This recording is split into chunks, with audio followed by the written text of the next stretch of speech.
शाळेकडे पाहताच आठवण येते क्षणाक्षणाला. शाळेकडे पाहताच आठवण येते क्षणाक्षणाला. दिवसा मागून दिवस, रात्र मागून रात्र, दिवसा मागून दिवस, रात्र मागून रात्र. दिवस कसा निघून गेला कळतच नाही मात्र. दिवस कसा निघून गेला कळतच नाही मात्र. मी जेव्हा 5वीच्या वर्गात गेलते ना, तेव्हा मुली खूप गोंधळ करत होत्या. माझा एखादा शब्द चुकला ना, तेव्हा मला मुली आडवं बोलत होत्या. पण मी त्यांना सांगितलं माझा एखादा शब्द चुकतो. आणि जेव्हा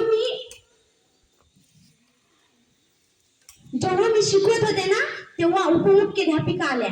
त्या मला म्हणाल्या वर्गाचा खूप आवाज येतोय. तेव्हा मी त्यांना खूप सांगितलं की शांत बसा म्हणून. ते खूप शांत बसतच नव्हते.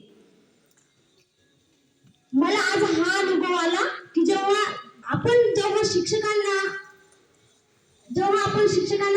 त्रास देतो ना, तेव्हा शिक्षकांना पण काही ना काहीतरी वाटतच असेल. आणि इथून पुढे कोणी शिक्षकांना त्रास देऊ नका असं मला वाटतंय. जेव्हा मी 6वीला शाळेत आलते ना तेव्हा मला शिंदे मॅडमचा, डोंगरे सर शिंदे मॅडम ह्या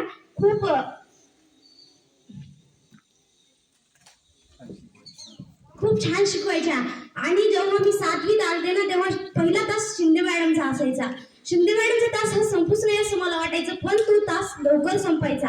दुसरा तास डोंगरे सरांचा असायचा. डोंगरे सर खूप छान शिकवायचे. त्यांचा तास पण लवकर निघून जायचा. स्पीड फास्ट असली तरी समजून सांगायचे, स्पीड कमी असली तरी मी समजून शिकवून सांगायचे. असे ते आमचे मनेरे सर होते.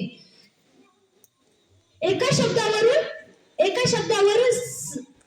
शब्दावरून सगळं समजून सांगायचे. एवढे बोलून मी माझे 2 शब्द संपवते. जय हिंद.